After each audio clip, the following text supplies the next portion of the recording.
नमस्ते दोस्तों, अगर आप म्यूचुअल फंड में इन्वेस्ट करना चाहते हैं लेकिन कंफ्यूज हो कहाँ करें, large cap fund, mid cap fund, small cap fund क्या होते हैं आपको बिल्कुल भी पता नहीं है, आप एक बिगिनर हो मार्केट में और अपनी एसआईपी स्टार्ट करना चाहते हो, तो ये वीडियो आपके लिए। मैं इसमें बताऊंगा कि कौन से टॉप म्यूचुअल फंड है और उनके पास्ट परफॉर्मेंस क्या थे और आपके हिसाब से आपको कौन सा फंड चूज करना चाहिए और उसमें एसआईपी करना चाहिए, और 2025 में कौन से बेस्ट म्यूचुअल फंड है जिसमें आप एसआईपी कर सकते हो। तो ये वीडियो आपके लिए। अगर आप चैनल पर नए हो तो फॉलो कर लेना और पेज को सब्सक्राइब कर देना। तो सबसे पहले देख लेते हैं कि म्यूचुअल फंड क्या होता है। म्यूचुअल फंड एक ऐसा इन्वेस्टमेंट टूल है जहाँ बहुत सारे इन्वेस्टर का पैसा एक प्रोफेशनल फंड मैनेजर के द्वारा स्टॉक्स और बॉन्ड और दूसरी जगह में इन्वेस्ट किया जाता है। इसके 3 बड़े फायदे। पहला, डाइवर्सिफिकेशन, एक साथ कई कंपनीज में इन्वेस्ट कर सकते हो। दूसरा, प्रोफेशनल मैनेजमेंट, एक्सपर्ट आपके लिए चुनते हैं बेस्ट स्टॉक्स। तीसरा, स्मॉल इन्वेस्टमेंट, सिर्फ 500 रुपए से भी आप इसमें इन्वेस्ट कर सकते हो। सेकंड, म्यूचुअल फंड के कितने टाइप्स होते हैं। तो सबसे पहले देख लेते हैं लार्ज कैप फंड। इसमें होते हैं इंडिया की टॉप 100 कंपनीज जैसे रिलायंस, एचडीएफसी बैंक। इसका पास्ट 5 ईयर का रिटर्न देखेंगे तो इसने 12 to 15% CAGR का रिटर्न दिया है,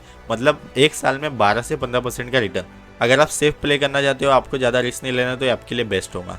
दूसरा देख लेते हैं मिड कैप फंड। इसमें इंडिया की नेक्स्ट 150 कंपनीज जैसे page industry, trend, D mart, ये सब होती है। इसने लास्ट 5 ईयर में 18 to 22% रिटर्न दिया है एक साल में। जिनको थोड़ा बहुत रिस्क लेना, ये इनके लिए बेस्ट फंड होते हैं मिड कैप फंड। तीसरे नंबर पे है स्मॉल कैप फंड। इसमें छोटी कंपनियां लेकिन ग्रोइंग कंपनीज होती है और इसने सबसे ज्यादा लास्ट 5 ईयर में 25 to 30% का CAGR रिटर्न दिया, मतलब एक साल में 25 से 30% रिटर्न, और ये बेस्ट है जिनको हाई रिस्क हाई रिवॉर्ड चाहिए। नेक्स्ट हमारा आ जाता है फ्लेक्सी कैप फंड। इसमें mix of large, mid and small, इसमें तीनों फंड का मिक्सचर होता है और इसने भी लास्ट 5 ईयर में 16 to 20% के एक साल में रिटर्न दिए, और ये बेस्ट है बैलेंस्ड अप्रोच, मतलब आपको बैलेंस रखना है अपना पोर्टफोलियो, तो आप फ्लेक्सी के फंड के साथ जा सकते हो। सेकंड टाइप होते हैं डेट फंड्स। इसमें बहुत ही काफी कम रिस्क होता है, तो इसमें भी टाइप्स होते हैं शॉर्ट ड्यूरेशन फंड। इसमें लास्ट 5 ईयर का रिटर्न था 6 to 8%। ये बेस्ट होता है अगर आपको 1 से 3 साल तक का इन्वेस्टमेंट करना है, तो आप डेट फंड के साथ जा सकते हो। दूसरा आ जाता है इसमें लिक्विड फंड। इसके लास्ट 5 ईयर के रिटर्न है 5 से 6% के, और ये बेस्ट है इमरजेंसी फंड। अगर आपको इमरजेंसी फंड आपका जमा करना है, तो आप इसे लिक्विड फंड में जमा कर सकते हो, तो कभी भी आप इसमें से अपना पैसा विड्रॉल कर सकते हो। तीसरा टाइप है हाइब्रिड फंड। इसमें मिक्स होता है इक्विटी का और डेट का, मतलब आपका पैसा इक्विटी में भी इन्वेस्ट होगा, डेट में भी इन्वेस्ट होगा। इसमें पहला आता है एग्रेसिव हाइब्रिड फंड। इसमें 65% आपका इक्विटी में जाता है और 35% आपका डेट में जाता है। इफ सपोज आपको 1 लाख रुपए इन्वेस्ट करना है, तो 65,000 आपका इक्विटी में इन्वेस्ट होगा और 35,000 आपका डेट में इन्वेस्ट होगा। तो इसने लास्ट 5 ईयर में रिटर्न दिया 12 to 14% के, और ये बेस्ट होता है रिटायरमेंट प्लानिंग के लिए। अगर आपको आपका रिटायरमेंट प्लान करना है, तो आपके लिए बेस्ट होगा हाइब्रिड फंड, जिसमें आप एग्रेसिव हाइब्रिड फंड को चूज कर सकते हो, जिसमें 65% इक्विटी में और 35% डेट में।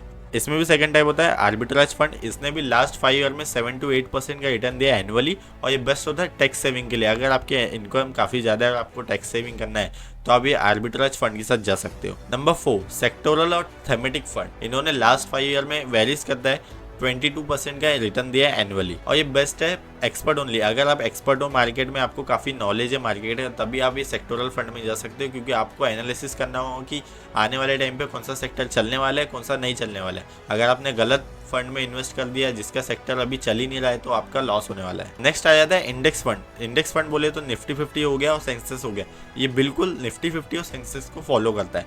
इन्होंने लास्ट 5 ईयर में रिटर्न, जैसे निफ्टी ने जितना रिटर्न दिया है एनुअली 12 to 13%, उतना ही रिटर्न ये फंड ने भी दिया है, और ये बेस्ट होता है बिगिनर। अगर आप स्टार्ट करना चाह रहे हो, एकदम नए हो मार्केट में, तो आप इंडेक्स फंड के साथ जा सकते हो। नेक्स्ट हमारा आता है ALSS फंड, यानी टैक्स सेविंग फंड। इसमें मिनिमम आपका लॉक इन पीरियड होता है 3 साल का, और इसमें आपको टैक्स बेनिफिट भी मिलते हैं। इसने पास्ट 5 ईयर में रिटर्न दिया 14 to 16%, और इसमें आपको टैक्स का ATC डिडक्शन भी मिलता है। अब देखते हैं कौन सा बेस्ट म्यूचुअल फंड है जिन्होंने लास्ट 5 ईयर में मैसिव रिटर्न दिए, और आपके लिए कौन सा बेस्ट हो सकता है।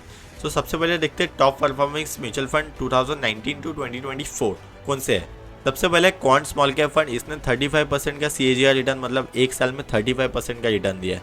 दूसरा हमारा आता है Nippon India small cap fund. इसने भी 30% का एनुअली रिटर्न दिया है। तीसरे नंबर पे हमारा मिराय एसेट का इमर्जिंग ब्लू चिप फंड। इसने भी 22% का एनुअल रिटर्न दिया है। लेकिन ये आपको याद रखना है कि पास्ट परफॉर्मेंस फ्यूचर परफॉर्मेंस की गारंटी नहीं देता है। स्मॉल कैप ने भले ही ज्यादा रिटर्न दिया हो, लेकिन उसमें रिस्क भी उतना ही होता है, तो बराबर अपने रिस्क के हिसाब से आप इन्वेस्ट करना। अब देख लेते हैं how to select right fund, मतलब आपके लिए कौन सा फंड राइट होगा और आपको कैसे फंड सेलेक्ट करना है। तो सबसे पहले आपको अपना गोल डिफाइन करना है कि आपको शॉर्ट टर्म के लिए इन्वेस्ट करना है, यानी कि 1 साल से 3 साल तक, या फिर लॉन्ग टर्म के लिए जाना है 5 साल से ज्यादा। अगर आपको शॉर्ट टर्म के लिए इन्वेस्ट करना है, तो आप डेट और लिक्विड फंड की तरफ जा सकते हो। अगर आपको लॉन्ग टर्म के लिए जाना है, तो आप इक्विटी फंड के साथ जा सकते हो। स्टेप नंबर 2, आपकी रिस्क कैपेसिटी कितनी है, आप रिस्क कितना ले सकते हो। अगर आपको स्मॉल और मिड रिस्क लेना है, तो आप लार्ज कैप और इंडेक्स फंड के साथ जा सकते हो, लेकिन आपको हाई रिस्क हाई रिवॉर्ड चाहिए तो आप स्मॉल कैप और सेक्टोरल फंड के साथ जा सकते हो। स्टेप नंबर 3, एनालाइज करो म्यूचुअल फंड को। अब एनालिसिस कैसे करना है, इसका 5 साल का पिछला ट्रैक रिकॉर्ड आपको चेक करना है।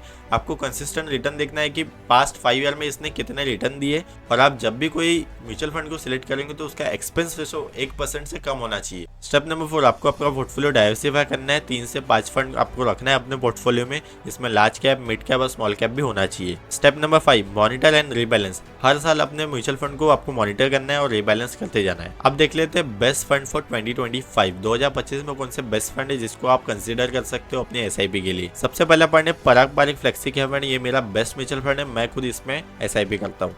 सेकंड है Nippon India small cap fund. ये हाई ग्रोथ है, हाई रिस्क भी है, इसमें रिस्क भी ज्यादा है और रिवॉर्ड भी ज्यादा है। Number 3, SBI blue chip fund, save large cap fund है ये। Number 4, Mirae asset hybrid equity fund. अगर आपको बैलेंस रिस्क चाहिए तो आप इसके साथ जा सकते हो। और नंबर 5 है UTI निफ्टी 50 इंडेक्स फंड। ये लो कॉस्ट रहता है और बिगिनर के लिए बेस्ट है। अगर आपको वीडियो पसंद आया हो तो वीडियो को लाइक जरूर कर देना। अगर आप पहली बार मेरे चैनल और पेज पर आए तो फॉलो और सब्सक्राइब जरूर कर देना, और ये वीडियो को अपने फ्रेंड्स और फैमिली का शेयर कर देना जो SIP स्टार्ट करना चाहते हैं।